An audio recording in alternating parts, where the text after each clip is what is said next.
I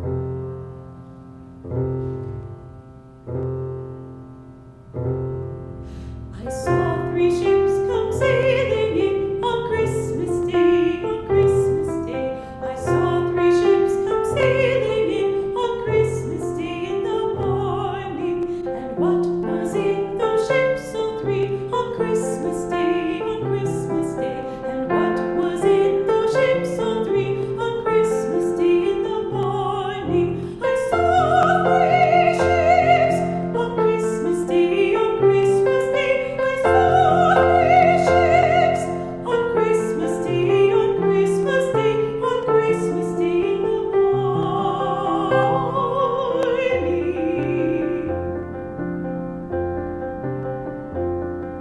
Oh, they sailed into Bethlehem on Christmas Day, on Christmas Day. Oh, they sailed into Bethlehem on Christmas Day in the morning.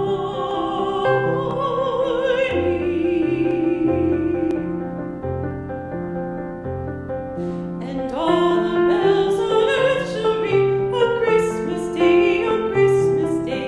Then let us all rejoice and sing. On Christmas Day, on Christmas Day, on Christmas Day in the morning.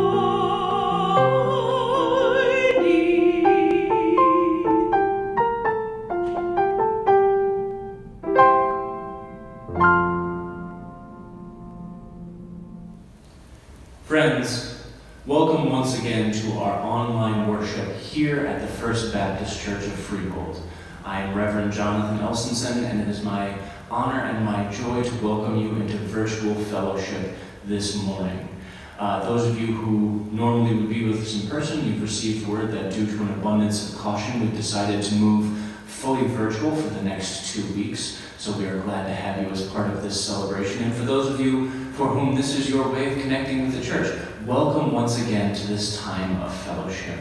We gather today on Epiphany Sunday, the culmination of our Advent and Christmas season, when we celebrate the arrival of the Magi and the beginning of all that is to come in this new year in the life of the church and this new year in the life of the world.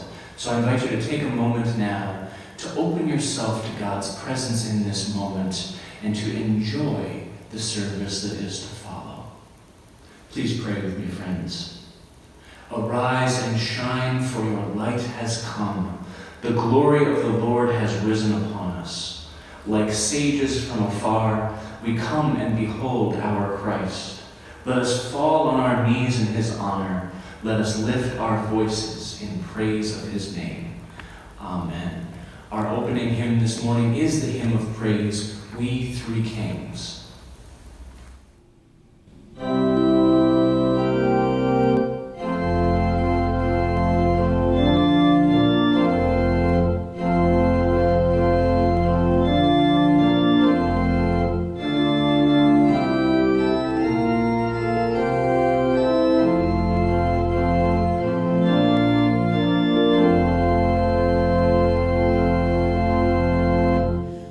We three kings of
glory of the Lord has risen upon you.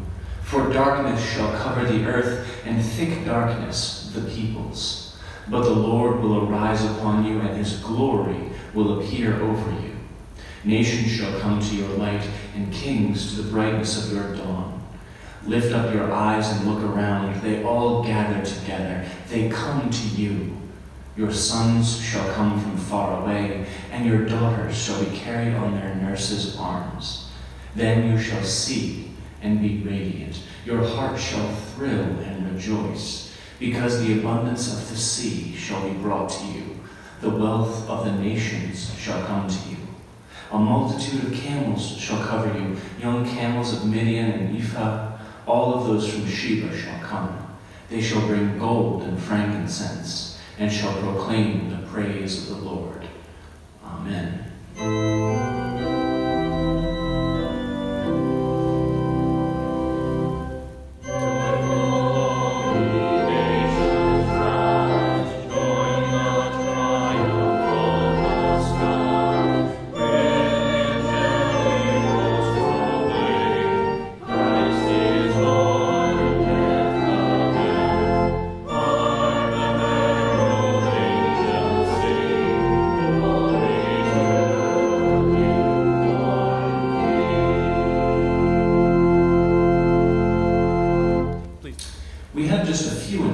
This week from here at the church.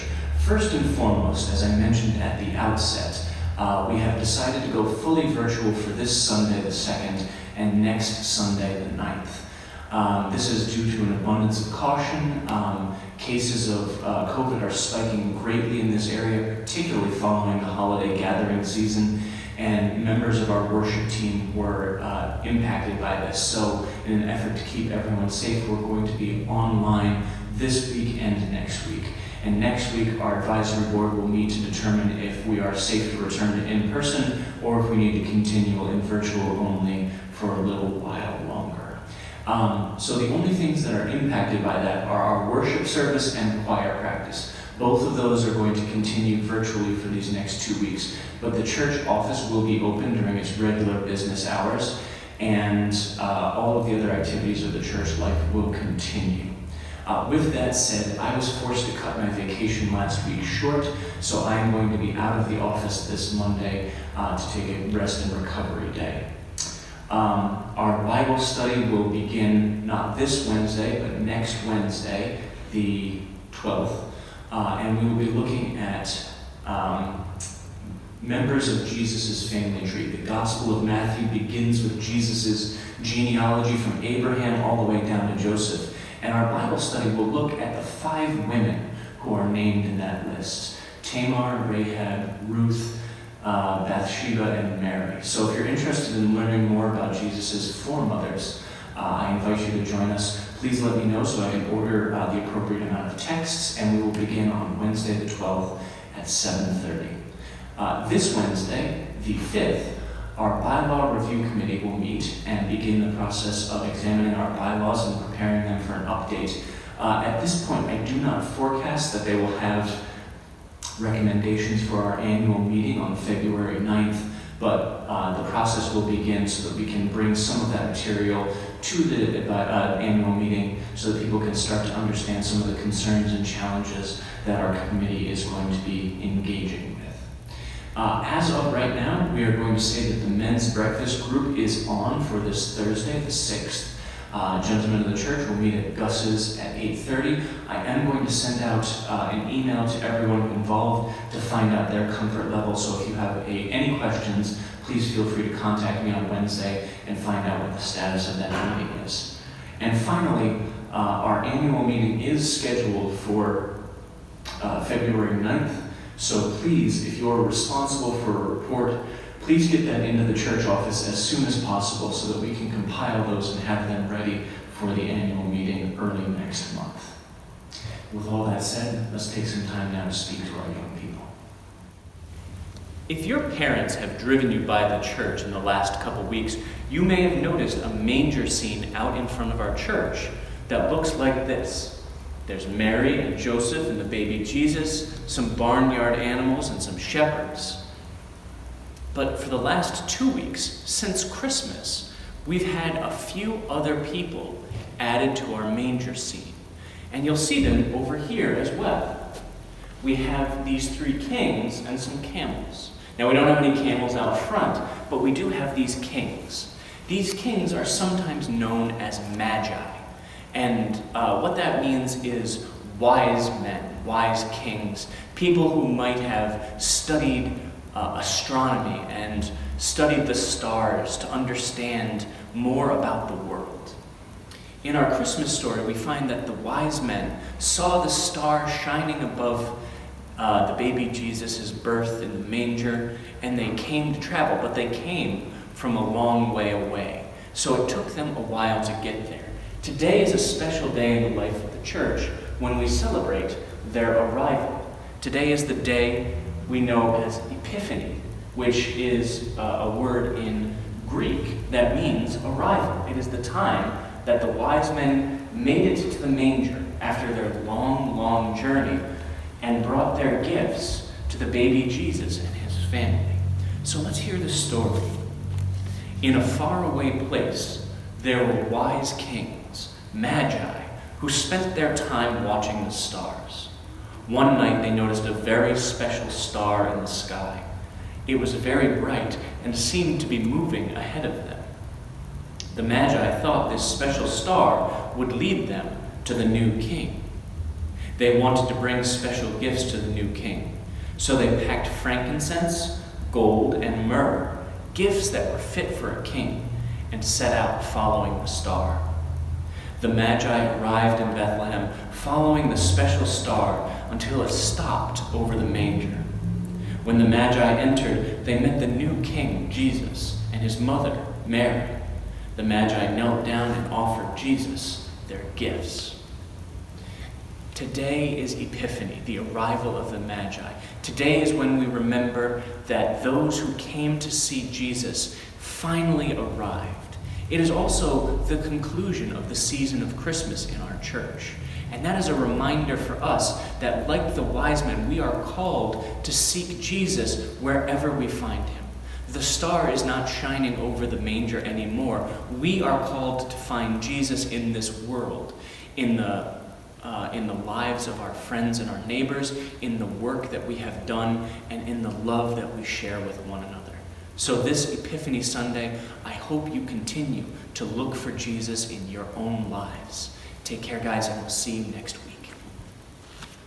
Friends, as we have come to a time of prayer, there are several prayer concerns that I have to share with you this morning. The first is that we received notice of 2 deaths within our church family very shortly after Christmas.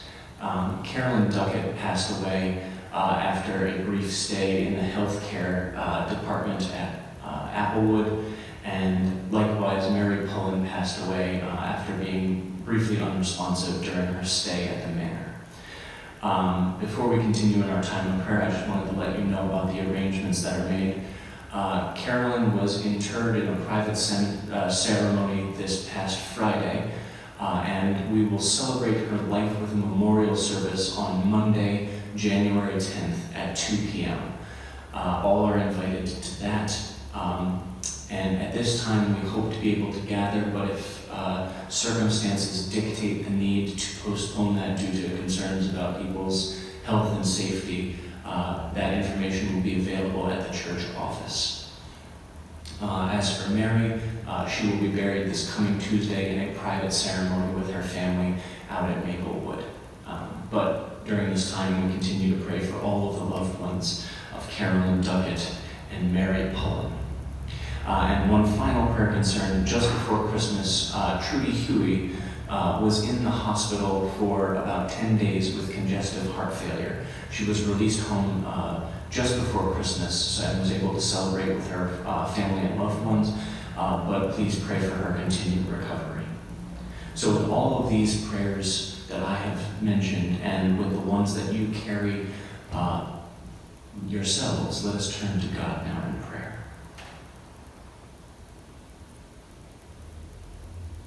God of love and God of light, open our eyes this morning that we may see your light shining in the darkness.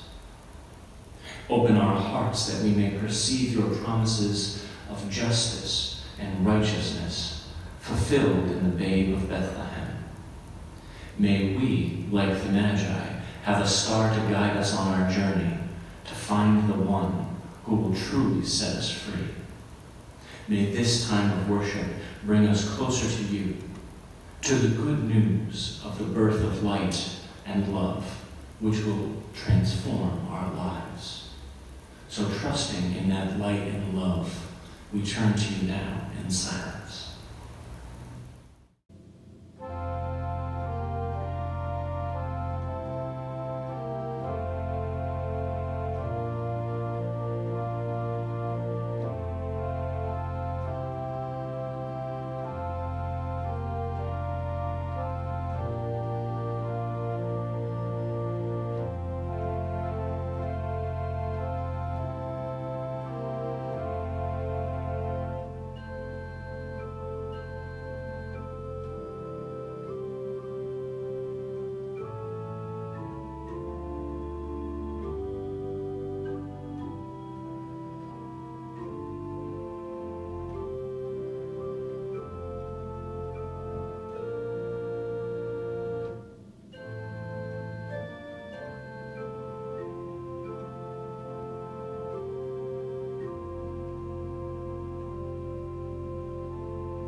Lord, we confess that we have been wrapped up in our celebrations of Christmas. We have thoroughly enjoyed the music, the food, the swirl of activities. We have looked happily at the lights and decorations. And yet we may have also looked past those who are most in need of compassion and assistance during this time. We often feel overwhelmed by the demands on our resources, so we turn our deaf ear and look away from those challenges you place before us. Open our hearts today, precious Lord, and help us to hear the cries of those in need. Bring us to an understanding of active discipleship in which we work, helping others, and thus serving you. Heal us and grant us courage and joy in your service. Our hearts have been warmed by the witness of the shepherds and the journey and adoration of the Magi. We want to stay right in that time and continue to feel the glow of that love.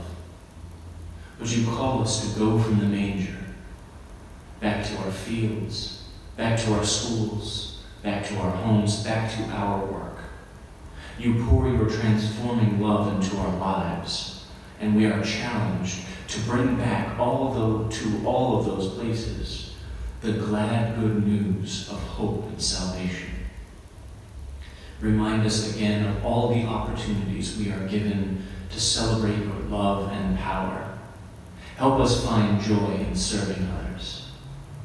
As we have mentioned the names of those near and dear, we ask for your healing mercies. We ask that you help us remember that the love poured out in the light of Jesus' natal star is still given for us this day. Grant us the grace and peace to reach out to all of those who remain in need. We offer this prayer in the name of the one whom shepherds and magi came to adore, the one who would one day gather us as his own and teach us to pray with one another, saying, Our Father, who art in heaven, hallowed be thy name. Thy kingdom come, thy will be done, on earth as it is in heaven. Give us this day our daily bread, and forgive us our debts, as we forgive our debtors. And lead us not into temptation, but deliver us from evil. For thine is the kingdom, and the power, and the glory, forever and ever. Amen.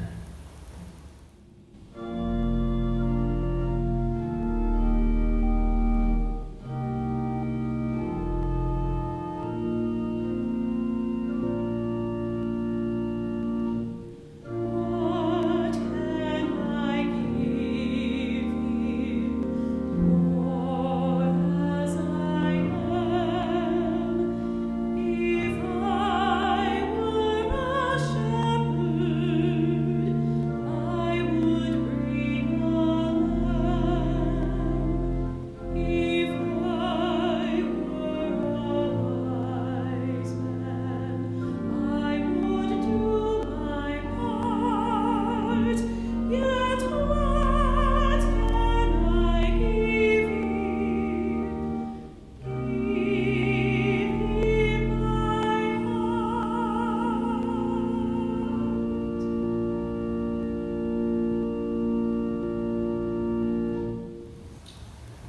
Our second hymn this morning is Gentle Mary Laid Her Child.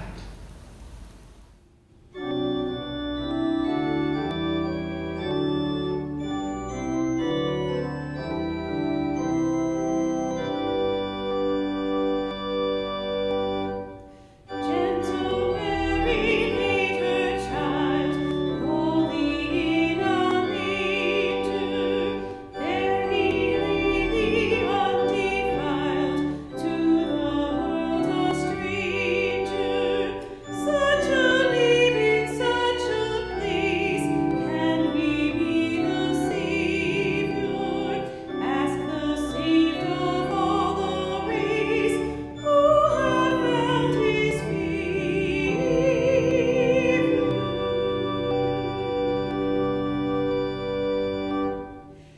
Angels sang about his birth, wise men sought and found him.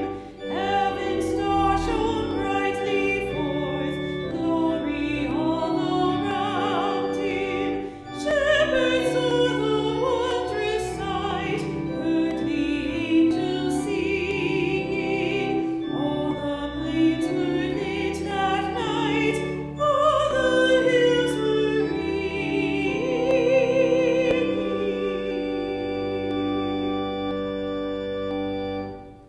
Gentle Mary laid her child, lowly in a manger.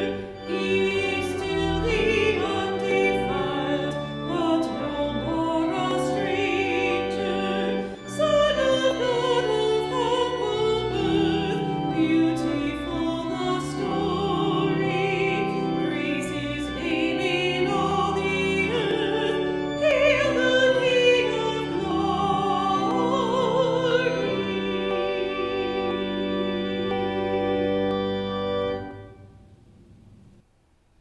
Our gospel lesson this morning comes from Matthew's gospel, not quite as early as the material we will be studying in our Bible study, but very near to the beginning, and it tells the story of the Magi. In the time of King Herod, after Jesus was born in Bethlehem of Judea, wise men from the east came to Jerusalem asking, "Where is the child who has been born King of the Jews? For we observed his star at its rising, and have come to pay him homage." When King Herod heard this, he was frightened, and all Jerusalem with him. And calling together all the chief priests and the scribes of the people, he inquired of them where the Messiah was to be born. They told him, "In Bethlehem of Judea, for so it has been written by the prophet, and you, Bethlehem, in the land of Judah, are by no means least among the rulers of Judah. For from you shall come a ruler who is shepherd to my people Israel." Then Herod secretly called for the wise men and learned from them the exact time when the star had appeared. Then he sent them to Bethlehem, saying, "Go and search diligently for the child. And when you have found him, bring me word, so that I may also go and pay him homage." When they had heard the king, they set out, and there ahead of them went the star that they had seen at its rising, until it stopped over the place where the child was. When they saw that the star had stopped, they were overwhelmed with joy. On entering the house, they saw the child with Mary his mother, and they knelt down and paid him homage. Then, opening their treasure chests, they offered him gifts of gold, frankincense, and myrrh. And, having been warned in a dream not to return to Herod, they left for their own country by another road. Here ends the reading from God's word. May God bless and magnify it to our use.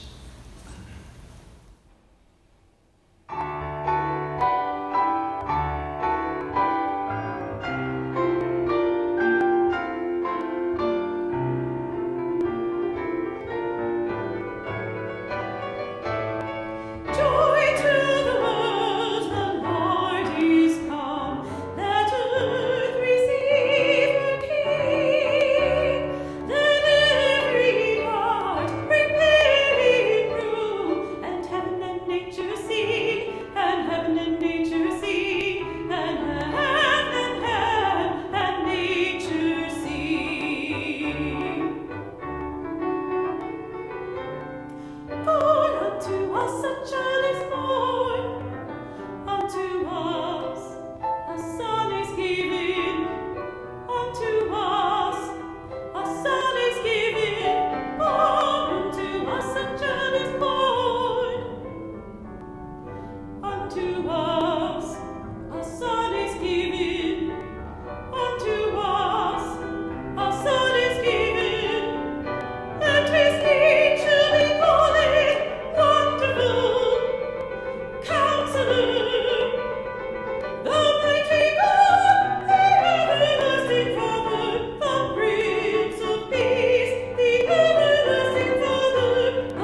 with my family and some of my friends.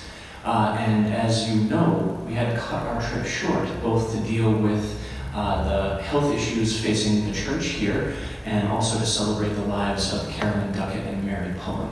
So as a result, we traveled the same journey just about 2 days apart.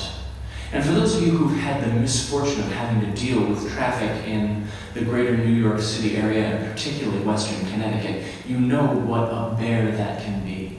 So every time we make that trip, Jen, as my faithful co-pilot, is pulling up Google Maps or Waze or some other navigation software to try and find us the most expedient route through the traffic, the accidents, the snarls, the gridlock. And it's strange. We have a few preferred routes we like to take, but sometimes we are forced to take another road. On the way up, it seemed as though the Merritt Parkway was backed up with many accidents, adding more than an hour to our travel time. And so we did something we almost never do. We took 287 to 95. And while there were slowdowns there, it proved to be the faster road, one that we would not have taken had we not made the decision to trust our navigational software. Journeys are at the heart of our stories this morning. Isaiah, at the beginning of our worship, tells us of a light that would shine over the people of Israel, and that the wealth of nations, a multitude of camels, the treasures of the sea would come to them. In our gospel lesson, we hear about the Magi setting out to follow the star, following it first to Herod's court, and then to the manger, and finally going home by another road. These stories are the culmination of our Advent and Christmas season. That itself has been a journey, one which has led us through anticipation and preparation to celebration and rejoicing. Today, on Epiphany Sunday, we memorialize the end of our journey with the end of the Magi's journey as well. We call them the three kings, but the Bible never tells us. They are an unspecified number who set out from the east to pay homage to the King of the Jews. You know this story. They come first to Herod. He hears their plans and grows afraid, and all Jerusalem with him. And he begs them to return to him once they have found this infant king. And as you know, Herod's fear leads to Herod's rage. And this interlude is the precursor to the slaughter of the innocents, when Herod puts to death every boy child under the age of 2. But the Magi, they were warned in a dream to return by a different road. They had guidance that was more reliable than any GPS or navigational software that we have today. They took a road that was likely more dangerous. In those days, journeys were long. Animals required care and nutrition. And robbers infested the roads. Taking a different road meant taking an unexpected risk. We tend to interpret this other road as their attempt to protect Jesus' secret. But what if it was self-preservation for the wise men as well? The wise men had been in Herod's throne room. They had been in his castle. They had brought gifts for an infant king, but they likely would have brought some gifts for Herod as well. They also gave Herod something else. They gave him their word that they would return and tell Herod of this infant Jesus. In that time, in that place, both gift-giving and ritual hospitality were some of the most important social dynamics of the time. There's actually a word in Indo-European, the proto-language that underlies all of our Latin, our Hebrew, our German, all of the languages that shape English to this day. And that word is gosti, Ghosti. And it is interesting because in the earliest form, it was a combined term that meant both guest or host, one part of this sacred relationship. The term was combined, and yet could refer to the one who was doing the hosting or the one who was receiving fellowship and kindness. In this early use of the word, there was an understanding that the relationship was reflexive, that it would change at some point in the future. If you were the guest today, at some point you would be the host, because your families, your clans, your kingdoms were bound by this fellowship. We see that at play in our story this morning. There is a ritual of reception. Herod welcomes them. He invites them to stay with him, to dine at his table. They are his guests. He has an obligation to them, but they have an obligation to honor him as well. They have come as guests. They must honor their host. Gift giving in this time, in this place, was an acknowledgement of established and legitimate rulers. When a new king took over, others would flock to pay him tribute, to acknowledge him as the rightful ruler. They would recognize emissaries from foreign courts. They would acknowledge that they had the right to be a host. But the wise men don't give the special gifts that they bring to Herod. They save them for the king whose star they have followed. This, in a very real sense, would realign their affinity. They would not truly be Herod's guests. They would merely be passers-by. The fact that this entourage of kings from the east seeks another king, not Herod himself, is at the root cause of why he was worried. They bypass the honor that should be due to him as governor over this province. The Magi sense his fear. They sense that his intent is not genuine. And that causes them to break their faith in their fellowship with him, to return by another road, and to thus avoid their obligations to Herod. Now, that is a long and lengthy explanation of all that underlies this familiar story. But when we tell this story, it's important that we understand what was at work, why the Magi behaved the way they did. But there is one piece that often gets left to the side when we tell this story. Herod was Jewish. He was the Jewish governor, the Jewish king appointed by the Romans. We make his work with and for the Romans the central part of his story. And in doing so, we ignore that the wise men seeking a king of the Jews would mean that this infant, this child, would be Herod's king as well. Herod, from what we know, was raised in cultured and aristocratic circles. He was a puppet of the Roman Empire. But he was still a member of the tribe of Israel. He would have heard those prophecies from Isaiah his entire life. He would have reason to expect that they would one day come true. Perhaps there would be another small child, like Herod himself once was, who was destined to rise, destined to rule. And so, like all petty tyrants, Herod has reason to fear. The prophecy of Isaiah tells of great things, that a Messiah is coming.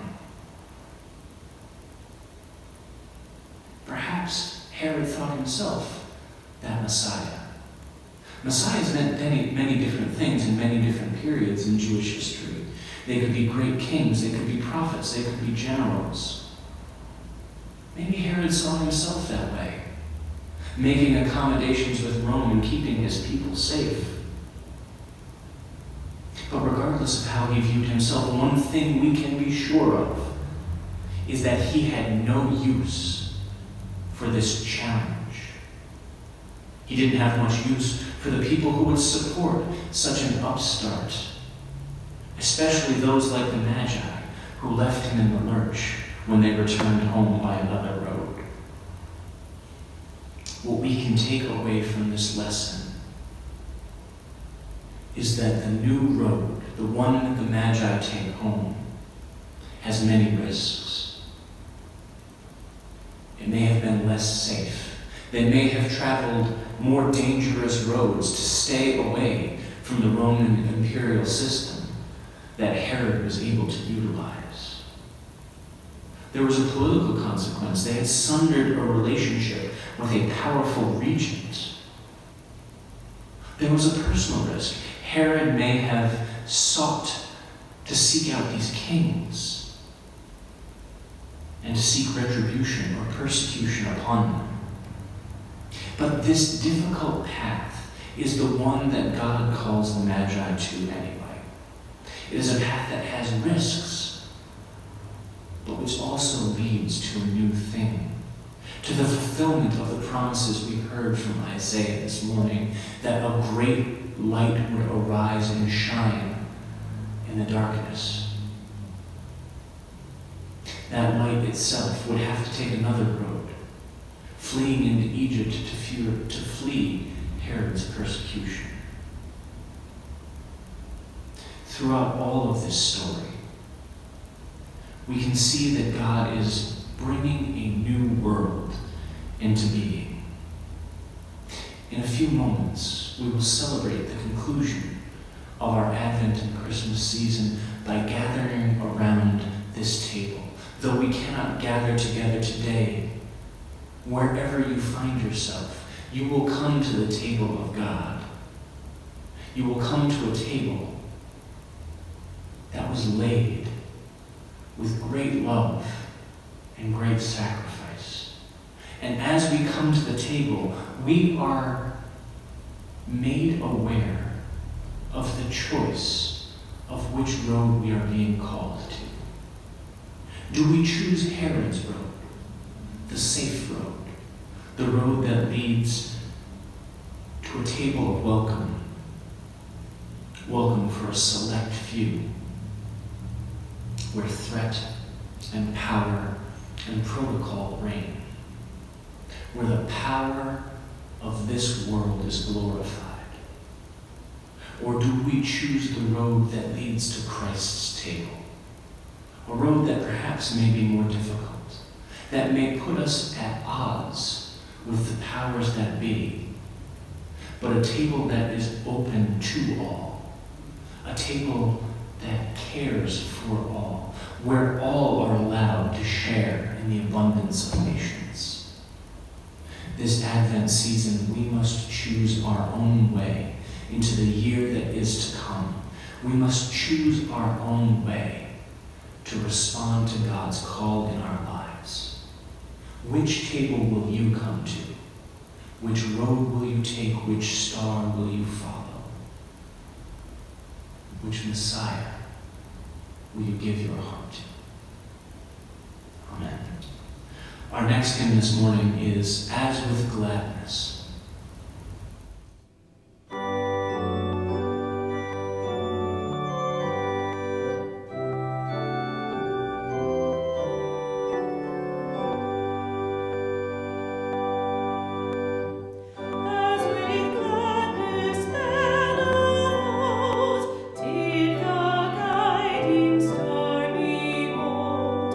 As with joy they hailed its light,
Christmas season draws to a close, we acknowledge that this is merely the beginning for the work of the Christ child.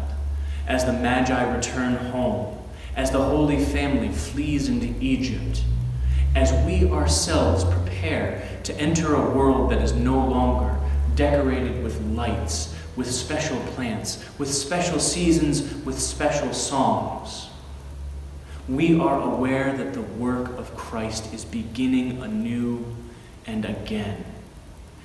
So we come to this table, a reminder of where Christ's path of mission, of service, of sacrifice ultimately leads. We come to this table to be strengthened. We come to this table to be made whole. We come to this table to receive God's grace and to be prepared for all that God has in store for us.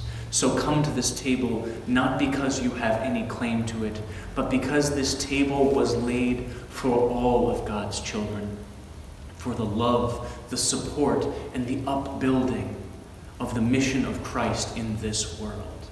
Come to this table to be strengthened. Come to this table to be made whole. Come to this table to find bread for your journey. We are told that on the night that he was betrayed, Jesus shared a final meal with his disciples. And during the course of that meal, Jesus took a loaf of bread, and after giving thanks for it, he broke it, saying, "This is my body, broken for you. Each time you eat of it, do so in remembrance of me." So we who are Christ's disciples in this age eat the bread of life, and we remember.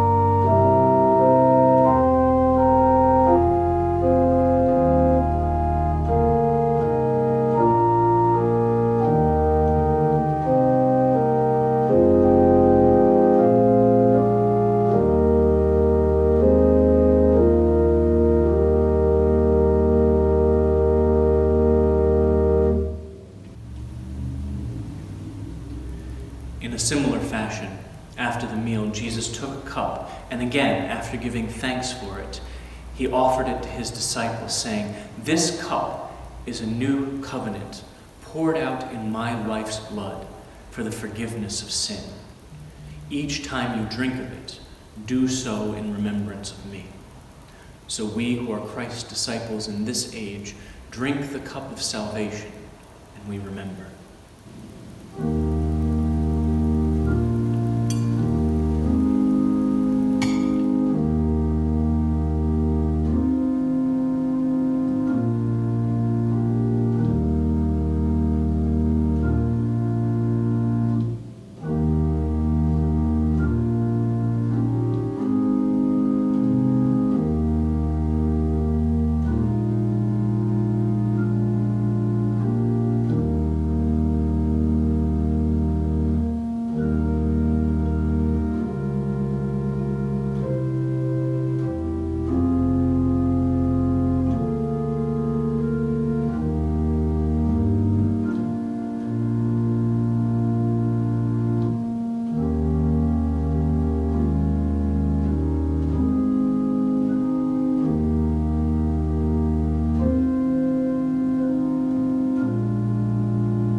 Friends, by this meal we have been blessed. By this meal we have been prepared. By this meal we have been led out into the world which still needs to hear the good news of Christ's redeeming love. We are told that before they went out from the upper room, the disciples sang a hymn together. So let us sing together now, wherever we may be. Blessed be the tie that binds.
worship, may you go out as the Magi did. May you go out by your own road, whatever road that may be, led by the power and presence of God to offer the good news of Christ to all you meet.